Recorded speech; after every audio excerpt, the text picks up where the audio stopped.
मैंने तो उपहार दिए हैं, मौलिक भी अधिकार दिए हैं, धर्म कर्म संसार दिया है, जीने का अधिकार दिया है, सबको भाषण की आजादी, कोई भी बन जाए गांधी। क्या आपराधिक चलन हुआ है, मेरा भी अपहरण हुआ है। मैं चोटिल हूं, शत विक्षत हूं, मैंने यूं आघात सहा है जैसा घायल पड़ा जटायु। हारा थका करा रहा है, जिंदा हूं या मरा पड़ा हूं, अपनी नब्ज टटोल रहा हूं। मैं भारत का संविधान हूं, लाल किले से बोल रहा हूं। अमित शाह जी आए, इस विधानसभा की बात बता रहा हूं, कह गए थे कि किसानों के घर 5 साल बिजली का बिल नहीं आएगा। बिजली का बिल आ रहा है, नहीं आ रहा?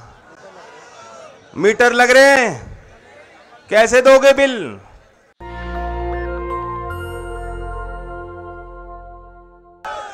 आप सभी को मेरी राम राम और जय भीम। बहुत गर्मजोशी के साथ आपने स्वागत किया, और क्यों ना हो, अगर मुजफ्फरनगर में गर्मी नहीं मिलेगी तो कहां मिलेगी?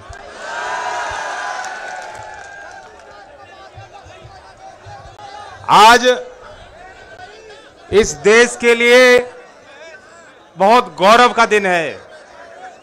आज हमारे देश के लिए हम सब त्योहार मनाते हैं, सब आपस में मिलके, गले मिलके, मिठाई बना के, पकवान बनवाकर, मोहल्ले में, घर परिवार के साथ। लेकिन आज का दिन इस देश के लिए, इस देश के भविष्य के लिए, शोषित गरीब वंचित समाज के लिए, किसान मजदूर के लिए सबसे बड़ा त्योहार है।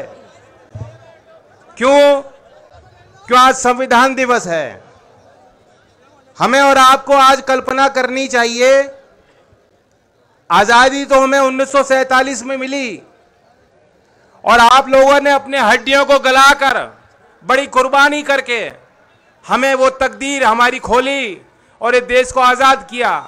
लेकिन उसके बाद भी संविधान के लिए हमें इंतजार करना पड़ा था। संविधान सभा ने 2 साल बहुत गहरा अध्ययन हुआ, और बाबा भीमराव अंबेडकर जी की विजन, संविधान सभा की उन चर्चाओं को आप पढ़ेंगे। अगर आज विद्वान लोग बैठे हैं यहां, मैं आपको निमंत्रण देता हूं, 8000 पन्ने लग जाएंगे संविधान सभा की अगर चर्चा लिखी जाए। किसी ने गिनती करी है, 30 लाख से ज्यादा शब्द हैं। सारे विचार, खुल के चर्चा हुई संविधान सभा में कि देश का स्वरूप कैसा हो, एक प्रगतिशील समाज का निर्माण कैसे हो, इस सामंतवाद का सामना करने के लिए एक समतावादी समाज का निर्माण कैसे हो, और तब जाके हमें अपना संविधान मिला। अगर ये संविधान नहीं होता तो आज हम लोगों के पास कोई आजादी नहीं होती, हमारे पास कोई अधिकार नहीं होते, हमारा और आपका कोई अस्तित्व नहीं होता। और इसलिए ये तारीख मनानी चाहिए। इसी क्षेत्र के और देश में बड़ी प्रसिद्धि हासिल करने वाले डॉक्टर हरिओम पवार, उनकी एक कविता है, कविता तो लंबी है लेकिन एक पंक्ति में सुनाता हूं, वो आज के इस विषय पे प्रासंगिक है। मैंने तो उपहार दिए हैं, मौलिक भी अधिकार दिए हैं, धर्म कर्म संसार दिया है, जीने का अधिकार दिया है, सबको भाषण की आजादी, कोई भी बन जाए गांधी। लेकिन तुमने अधिकारों का मुझसे लिखे उपचारों का क्यों ऐसा उपयोग किया है? सब नाजायज भोग किया है, मेरा यूं अनुकरण किया है जैसे सीता हरण किया है।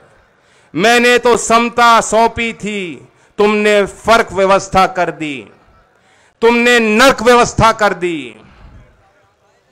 हर मंजिल थैली कर डाली, गंगा भी मैली कर डाली। शांति व्यवस्था हाथ से हो गई, विस्फोटों का भाष्य हो गई। आज अहिंसा बनवासी है, कायरता के घर दासी है। न्याय व्यवस्था भी रोती है, गुंडों के घर में सोती है। सुन लो, ऐसा लग रहा है कि आज की बात है। पूरे कांप रहे आधों से, राजा डरता है प्यादों से। गांधी को गाली मिलती है, डाकू को ताली मिलती है। क्या आपराधिक चलन हुआ है, मेरा भी अपहरण हुआ है। मैं चोटिल हूं, शत विक्षत हूं, मैंने यूं आघात सहा है जैसा घायल पड़ा जटायु। हारा थका करा रहा है, जिंदा हूं या मरा पड़ा हूं, अपनी नब्ज टटोल रहा हूं। मैं भारत का संविधान हूं, लाल किले से बोल रहा हूं।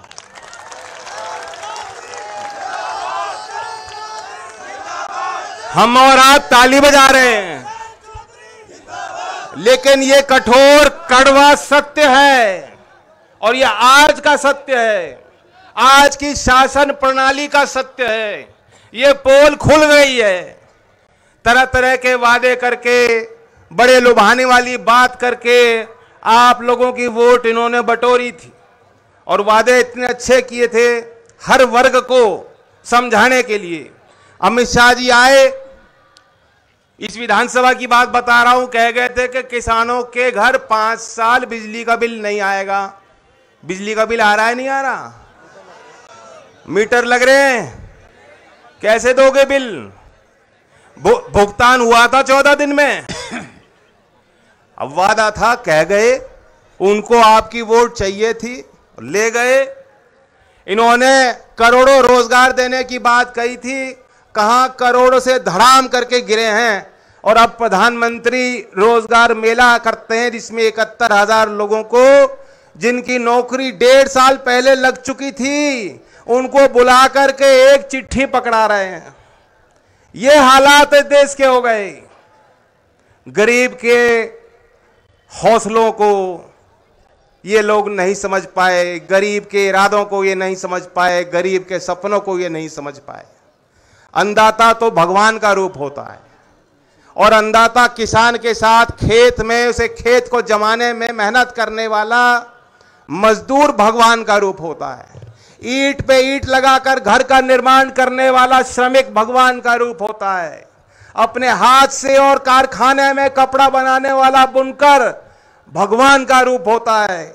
आज इस भरी सभा में पूछता हूं, क्या किसान और मजदूर और बुनकर जो भगवान का रूप है, ये अपने आप को धार्मिक बताते हैं? क्या ये लोग आपको मानते हैं? इन्होंने आपका सम्मान रखा? अभी हमारे आदरणीय मंजूर साहब ने बात बताई इलाज वाली, पहली बार सुनी, सब लोग हंसे। लेकिन यही बात हो रही है कि इलाज कर देंगे। इलाज किसका करना चाहिए? जो मन में नफरत पालता है।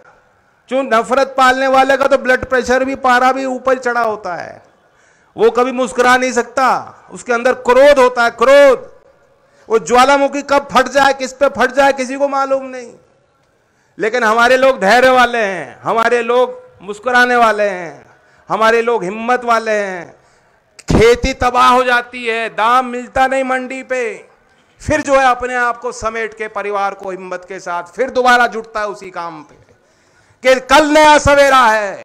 ऐसा हौसला होता है किसान का, ऐसा मादा होता है किसान का। और इसलिए 13 महीने किसी ने पूछा नहीं, सरकार ने जंजीर सड़क पे बिछा दी, पानी की बौछार, गाली गलोच, जो कुछ भी सरकार के बस में था उन्होंने आपके आगे रोड़े तैयार करके बनाए। लेकिन वो आपका जज्बा था, आपका हौसला था। आप रुके नहीं, आप थके नहीं, आप हारे नहीं। और आज वो लोग जो कहते हैं कि चौधरी अजीत सिंह आए, तुम्हारे आगे कोई किसान कभी हारा और ना चौधरी अजीत सिंह जी हारे, वो तो जीत के चले गए कि उन्होंने भाईचारा हमारा बना दिया।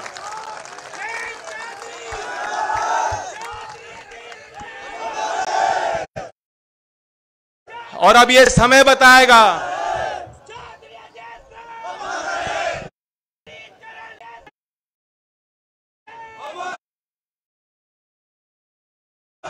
ये तो समय बताएगा कि ऐसे आपत्तिजनक बोल बोलने वालों का आप लोग 5 तारीख में क्या करोगे, ये समय बताएगा। आज आपने बड़ा आशीर्वाद दिया, और आपने मंच की तरफ एक तस्वीर जो हमने बनाई है उसकी तरफ गौर किया होगा। ये सिर्फ वोट हासिल करने के लिए या जीत अपनी पक्की करने के लिए हमने गठबंधन नहीं किया है। ये एक उभरते भारत की नई तस्वीर और नए लीडरशिप की तस्वीर है। एक नया सामाजिक समीकरण है जिसके बल पर खतौली से चढ़कर दिल्ली का समीकरण हम बिगाड़ देंगे। जो लोग दमनकारी नीति अपना रहे हैं और वहां से लेके फिर अगली बार उत्तर प्रदेश की गद्दी को भी हिलाने वाला यही समीकरण है जो तीनों पार्टी का समीकरण हमने बनाया है। और चंद्रशेखर जी तो बताया कि जन्मदिन है। चंद्रशेखर जी, मैं इनकी तरफ से वादा कर रहा हूं, कर दूं वादा। तिसंग का कलाकंद बहुत फेमस है कि नहीं? तो इन्हें तोहफे में वोट देना और जीत जब 8 तारीख को खुलेगी उसके बाद मैं इन्हें तिसंग का कलाकंद खिलाऊंगा।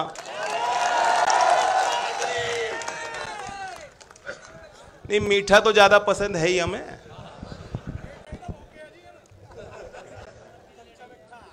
डबल शक्कर डालो आप चाय में भी। मुझे तो पता नहीं, प्रधानमंत्री जी कहते हैं चाय मैं नहीं मानता कि कभी उन्होंने चाय बेची होगी। गरम पकौड़े जरूर बेचे हैं उन्होंने। और हमने ये जो समीकरण बनाया है ना, सबका साथ, सबको साथ जोड़ के सम्मान के साथ, ये समझो कि डबल शक्कर डाल दी। पिछली बार तो कमी थी कुछ, जैसा कि कह रहे थे हमारे वक्ता मदन भैया कि पिछली बार कुछ कसर रह गई थी। लेकिन अब जब चंद्रशेखर जी साथ खड़े हो गए तो मैं मानता हूं कि डबल शक्कर गिर गई हमारे चाय में।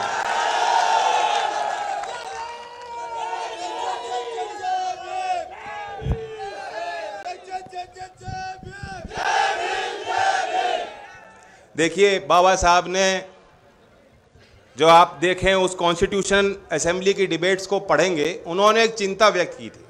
उन्होंने कहा था कि अब जब संविधान हमें मिल गया, राजनीतिक बराबरी हमारी निश्चित हो गई, लेकिन सामाजिक और आर्थिक तौर पर हम बराबर नहीं हैं। आज भी आप गैर बराबरी देखते हो। इनका बस चले तो ये देश अदानी और अंबानी जैसे बड़े लोगों का कारखाना बन जाएगा पूरा देश, और आप सब उनके बंधुआ मजदूर बन जाओगे। ये बराबरी नहीं चाहते, ये आपकी गुलामी चाहते हैं।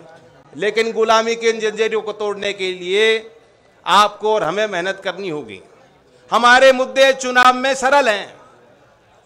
हम चाहते हैं बेरोजगार का सम्मान हो, जो सरकारी भर्तियां होती हैं, अभी जो वक्ताओं ने रखी बात, और आप तो देख ही रहे हो, मुजफ्फरनगर के खतौली के नौजवानों को, प्रतिभाशाली नौजवानों को कहा जाता है भर्ती जाओ बलिया, आप तो वहां इम्तिहान दो, और जब वो पता लगता है कि पेपर लीक हो गया, वापस लौटो, फिर दोबारा तारीख आएगी 6 महीने बाद। कभी भर्ती प्रक्रिया पूरी नहीं होती।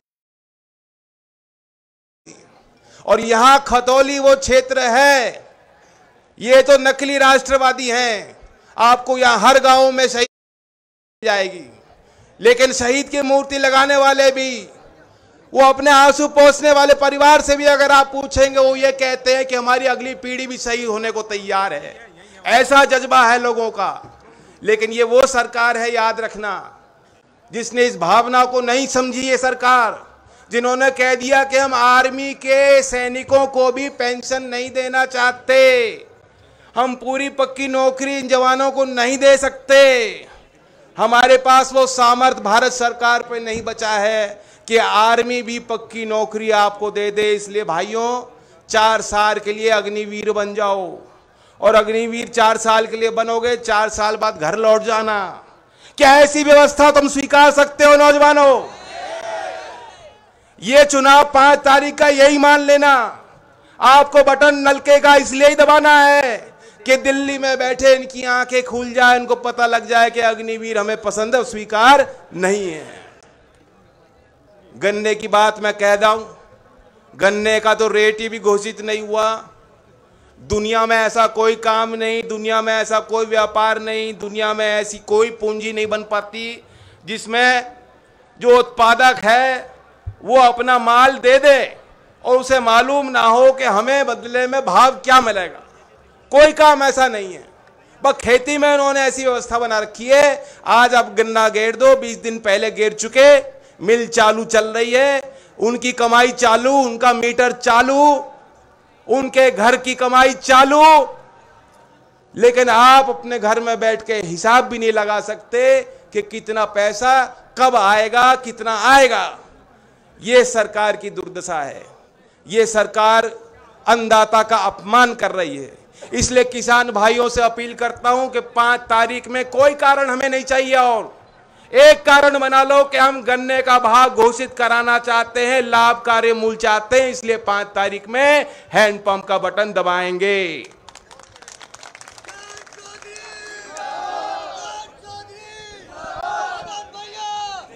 मुझे लगता नहीं समझदार को समझाने की जरूरत पड़ती है। आपके हाव भाव को देखकर मुझे चैन आया है। आने वाले दिनों में मैं भी आपके बीच रहूंगा, प्रयास करूंगा सभी गांव में हम लोग चलें।